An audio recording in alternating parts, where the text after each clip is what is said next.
Salut à tous, c'est BizBiz. Alors aujourd'hui l'épisode 851 du Zap Image. On commence directement avec une info officielle. Strasbourg devra affronter le vainqueur de Vaduz. Donc c'est une équipe au Liechtenstein ou l'équipe de Francfort en cas de qualification pour les barrages de l'Europa League. Donc Strasbourg va jouer le deuxième tour contre une équipe bulgare. Ils ont éliminé déjà le Maccabi Haïfa.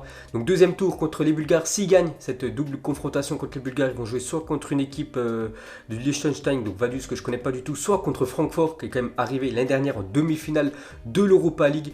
On sait qu'ils ont un public monstrueux aussi, Francfort. Strasbourg aussi, il y a beaucoup de monde qui se déplace au stade de la Méno. Donc ça pourrait faire Strasbourg contre Francfort pour les barrages pour accéder aux phases de poule de la prochaine Europa League. Ensuite, on ouvre la page Mercato, commence avec une info officielle. Donc Dario Benedetto quitte l'équipe du Boca Juniors et signe du côté de l'Olympique de Marseille pour 16 millions d'euros. Donc il portera le numéro 9, donc il remplace Mario Balotelli qui quitte lui le club. On ne sait toujours pas son futur club à l'italien. Donc Benedetto arrive du côté de l'OM, donc on en parlait ces derniers jours, ces dernières semaines. Cette fois-ci c'est officiel, une déclaration de sa part. Il a dit: je sais que c'est un club qui ressemble à celui où j'étais avant, avec beaucoup de passion, un club qui a des bons joueurs. J'ai vu le match avant-hier contre Naples où ils se sont inclinés 1-0 l'OM, c'était intéressant, c'était un grand défi pour moi que j'attendais depuis longtemps. Donc voilà la première déclaration de Benedetto. Donc il a dit que le club de Marseille c'est un peu comme son ancien club Boca Juniors, il y a beaucoup de passion. C'est vrai que les supporters marseillais ils sont un peu chauds, peut-être le meilleur public qu'on peut dire en France, et là-bas en Argentine c'était aussi, on peut dire, un public très chaud. Donc il a dit que ça ressemble beaucoup à son ancien club. Donc on verra ce que ça va donner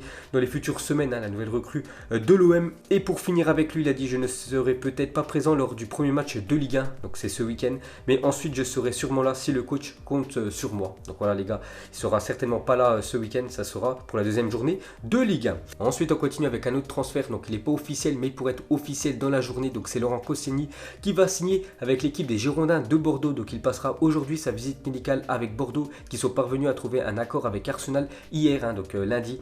Donc voilà, Laurent Koscielny qui est parti, on peut dire, au clash avec l'équipe de Arsenal. Il n'a pas voulu partir faire la tournée de pré-saison aux États-Unis. Il a préféré rester en Angleterre pour chercher son nouveau club. Donc il est parti au clash avec les Gunners pour signer normalement du côté des Girondins de Bordeaux. Ça devrait être officiel dans la journée. Ensuite on continue avec le FC Nantes a transmis une offre à Galatasaray pour obtenir le prêt de Kostas Mitroglou, actuellement prêté par l'OM à l'équipe du Galatasaray. Mais le problème c'est qu'en Turquie il ne fait pas du tout l'affaire, l'attaquant grec. Donc on peut voir que le Galatasaray n'en veut plus, et on peut voir que c'est Nantes qui pourrait faire une offre pour essayer d'arracher, on peut dire, le joueur grec en prêt. Ensuite officiel, Nainggolan est de retour à Cagliari pour un prêt d'1 an. Donc il quitte l'Inter, il est prêté 1 an du côté de Cagliari. Pourquoi il a choisi ce club? Parce que c'est, on peut dire, plutôt surprenant.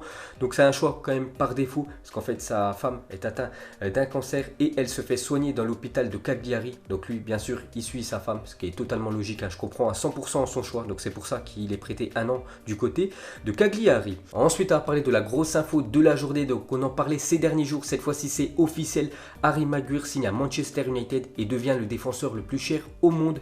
Donc montant du transfert environ 90 millions d'euros, donc je crois que c'est 93 avec les bonus. Donc c'est énorme, Harry Maguire, que je ne mettrai même pas, je crois, dans le top 10 quand même des meilleurs défenseurs de la planète. Donc il quitte l'équipe de Leicester, il va du côté de United pour 90 millions d'euros, c'est incroyable. Donc déjà il devient le défenseur le plus cher de la planète. Donc en 2017, il y a 2 ans, Leicester recrute Harry Maguire contre 14 millions d'euros, et 2 ans plus tard ils le vendent 90 millions d'euros. Donc excellente opération pour l'équipe de Leicester.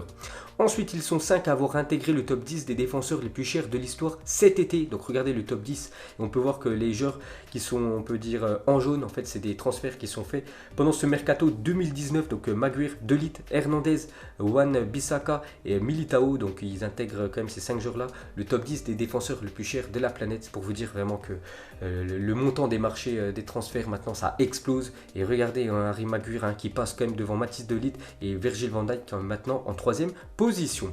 Ensuite, une déclaration de l'entraîneur de Manchester United sur Harry Maguire. Donc il a dit: il est l'un des meilleurs défenseurs centraux aujourd'hui, il lit très bien le jeu et a la capacité de rester calme face à la pression. Sa sérénité avec le ballon et sa grande présence dans les deux surfaces lui permettent de facilement s'intégrer. Donc c'est vrai que lui il a un point fort, c'est que niveau aérien il est très fort, Harry Maguire. Je sais qu'il marque beaucoup de buts de la tête. Il est vraiment très bon sur corner, sur coup de pied arrêté. Mais bon, moi j'aurais été l'équipe de Manchester United, j'aurais pas dépensé autant d'argent quand même pour ce défenseur. Enfin c'est surtout Leicester qui voulait pas le lâcher. Ils ont réussi leur coup parce qu'ils l'ont vendu très cher. Et pour finir avec ce défenseur anglais, donc une déclaration de Guardiola. Donc on peut voir que Manchester City aussi été sur le coup. Donc il a dit Maguire, on était intéressé, mais on n'avait pas les moyens de le recruter. Bon, ça m'étonnerait. Manchester United en a les moyens. Il est bon dans le jeu aérien, dans la construction. Il joue rapidement vers l'avant. Il a toutes les qualités pour jouer à Manchester United. Félicitations à eux. Donc on a la déclaration de Guardiola sur le transfert de Harry Maguire. Et pour finir sur ce transfert, on va parler de son ancienne équipe, donc l'équipe de Leicester. Donc je les compare un peu comme Monaco ou comme l'équipe de Porto qui achète des joueurs pas chers et qui les revendent quelques années plus tard très cher. Donc Harry Maguire acheté 13 millions d'euros, revendu 93 millions d'euros, donc tout bénef. Kanté acheté 9 millions d'euros, revendu 36. Du côté de Chelsea, je crois il y a quelques saisons, la même chose pour Riyad Mahrez, acheté 500 000 euros, revendu 67 millions d'euros. Ils n'ont même pas acheté 1 million d'euros Riyad Mahrez, ils l'ont revendu 67 du côté de Manchester City, je crois il y a 2 ans. Et Drinkwater acheté 900 000 euros, revendu 38 millions d'euros. Donc achat 23 millions d'euros pour ces 4 joueurs, vente 234 millions d'euros, donc bénéfice plus de 211 millions d'euros pour l'équipe de Leicester en vendant ces 4 joueurs. Donc niveau achat-revente, ils sont au top. Ensuite, on continue avec quelques autres transferts. Donc officiel, Gary Cahill s'engage 2 ans avec l'équipe de Crystal Palace. Donc on avait dit qu'il allait quitter l'équipe de Chelsea. Donc il était en fin de contrat. Il reste en première ligue vu qu'il s'engage avec l'équipe de Palace. Et pour finir avec cette équipe de Crystal Palace, on peut voir qu'ils ont montré hier avec l'arrivée de Gary Cahill leur futur 3e maillot. Ensuite, tout est bouclé pour l'échange Danilo Cancelo, rapport Di Marzio. Donc Manchester City déboursera 28 millions d'euros supplémentaires pour s'attacher les services de Cancelo. Quant à lui, Danilo est attendu demain à Turin pour y passer sa visite médicale. Pour une petite info, Cancelo va arriver du côté de Manchester City et Danilo, ancien joueur du Real Madrid, donc qui joue actuellement du côté de City, qui est rarement quand même titulaire, lui va du côté de la Juventus. Et bien sûr, Manchester City devra donner 28 millions d'euros en plus. Ensuite, le Roi Sané devrait rejoindre le Bayern Munich pour 110 millions d'euros, soit le transfert le plus onéreux de l'histoire de la Bundesliga. Il devrait également percevoir le salaire le plus élevé du championnat, 18 millions d'euros bruts par an, devant Robert Lewandowski, 16 millions d'euros. Donc d'après France Football, c'est pour vous dire voilà, que c'est très chaud, ça pourrait se faire dans la semaine. Le Roi Sané devrait rejoindre l'équipe du Bayern Munich, 110 millions d'euros, c'est quand même énorme pour l'équipe du Bayern. On sait que les années précédentes, il dépensait pas beaucoup, ça a toujours été une équipe, on peut dire intelligente, mais là maintenant ils veulent injecter beaucoup, ils sont obligés de suivre les autres clubs. Donc voilà, 110 millions d'euros. Le transfert normalement de Leroy Sané du côté du Bayern. Ensuite, une autre grosse info, transfert donc d'après Infosport, donc ça veut dire Canal+.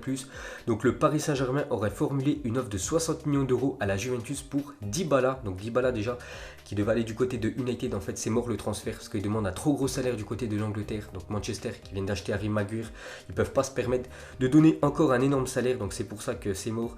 Donc voilà, on peut voir que le PSG a fait une offre de 60 millions d'euros pour Paulo Dybala, donc affaire à suivre. Et pour finir avec l'attaquant argentin, donc il aimerait lui rester à la Juventus, mais en cas de départ, l'Argentin préfère le Paris Saint-Germain. Donc voilà, s'il quitte la Juve, c'est seulement pour aller du côté du PSG. Donc contact positif entre Leonardo et son agent. Donc ça aussi les gars, affaire à suivre. Ensuite officiel après le départ de Simon Mignolet, on a parlé hier, il a quitté l'équipe de Liverpool pour signer du côté du club Bruges. Donc Liverpool enregistre la signature d'Adrian, donc West Ham, donc c'est un gardien espagnol, je crois il a 32 ans. Donc bien sûr ils sont obligés de trouver un autre gardien vu que Mignolet a quitté le club. Donc ça sera le gardien de West Ham. Ensuite officiel, Tadic est le nouveau capitaine de l'équipe de l'Ajax Amsterdam, donc le Serbe qui a fait une grosse saison l'année dernière, donc ça sera le futur capitaine de l'équipe d'Amsterdam. Ensuite officiel, après avoir recruté Dani Alves, Sao Paulo signe Juan Fran, donc lui qui était en fin de contrat avec l'équipe de l'Atlético, donc il quitte l'Europe, il va du côté du Brésil. Ensuite, on va parler de Lionel Messi. Donc officiel, Messi souffre d'une blessure au mollet et ne participera pas à la tournée du FC Barcelone aux États-Unis. Donc il s'est blessé lors de son premier entraînement. Donc c'était hier avec l'équipe du Barça. Et le Barça, hier soir, a pris l'avion. Donc ils sont partis aux États-Unis pour faire quelques matchs de pré-saison. Et en fait, Messi ne sera pas là, tout simplement. Il est forfait, il s'est blessé au mollet. Et pour finir avec cette équipe du Barça, donc on a parlé que Frenkie de Jong a été élu homme du match contre l'équipe de Arsenal. Donc il a fait une déclaration à la fin du match. Il a dit: nous n'avons pas bien joué ce soir, nous devons déplacer le ballon plus vite et mieux presser lorsque nous perdons le ballon. Être homme du match, je ne le méritais pas. Donc voilà ce qu'a dit Frenkie de Jong. C'est vrai que l'année dernière, quand on regardait l'équipe de l'Ajax, il pressait beaucoup. C'est vrai que ça jouait très bien au ballon. C'est vrai qu'il y avait des joueurs, on peut dire, très talentueux. Et lors de ce match contre Arsenal, il est vraiment déçu du niveau de jeu on peut dire affiché par l'équipe du Barça, donc voilà ce qu'a dit Frankie de Jong. Ensuite, selon la Gazzetta italienne, le transfert de Lo Celso à Tottenham devrait coûter 70 millions d'euros aux Spurs. Donc voilà, il devrait quitter l'équipe du Betis Séville, aller du côté de Tottenham après avoir acheté Ndombele. Donc leur deuxième très grosse recrue devrait être Lo Celso. Ensuite, à parler de Vincent Kompany en mode entraîneur-joueur en Anderlecht. Donc début de saison compliqué pour l'ancien joueur de Manchester City qui a déjà subi une défaite et un match nul lors des 2 premières journées du championnat de Belgique. Donc les critiques tombent déjà en Belgique. Donc c'est vrai que 2 matchs, il a toujours pas gagné un match, donc il a fait venir quand même Samir Nasri, donc lui est entraîneur-joueur. Donc pour l'instant, c'est un début très compliqué pour l'ancien joueur de City. Ensuite, une déclaration de Juninho sur le futur capitaine de l'équipe de Lyon.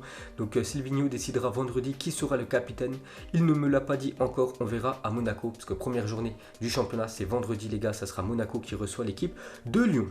Ensuite, Ruben Aguilar a choisi de s'engager avec l'AS Monaco plutôt que Crystal Palace. Le montant du transfert sera de 10 millions d'euros. Donc le latéral de Montpellier devrait quitter dans les futurs jours l'équipe de Montpellier et signer du côté de Monaco pour 10 millions d'euros. Ensuite, selon une agence de presse russe, le Zénith souhaite pousser Malcolm vers la sortie dès que possible car pas voulu par les fans. Donc on a parlé hier avec la banderole raciste envers, on peut dire Malcolm parce qu'il est tout simplement de peau noire. Et voilà, le Zénith, enfin les supporters ne veulent pas, on peut dire, de genre noir dans leur équipe. C'est quand même incroyable. Donc il pourrait quand même quitter l'équipe du Zénith dès le prochain mercato, donc dès le mercato hivernal. Et pour finir ce Zappy Match, cette fois-ci les gars, on va parler du podium de la Première Ligue. Donc hier c'était la Ligue 1. Merci à tous ceux qui ont répondu en commentaire. Cette fois-ci vous mettrez en commentaire pour vous le podium de la Première Ligue pour la prochaine saison. Donc moi je partirai en champion, je mettrai Manchester City, vraiment avec leur équipe et même tous les postes qui sont doublés, ils peuvent bien sûr faire encore une année en gagnant quasiment tout. L'équipe de Manchester City, deuxième position, Liverpool qui seront juste derrière eux.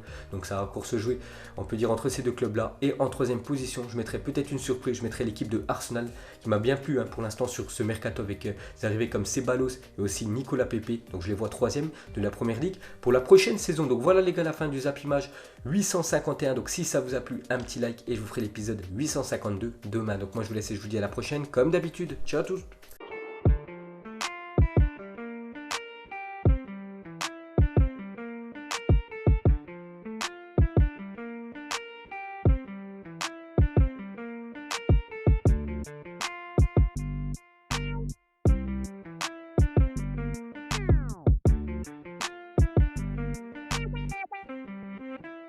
Non-formidable.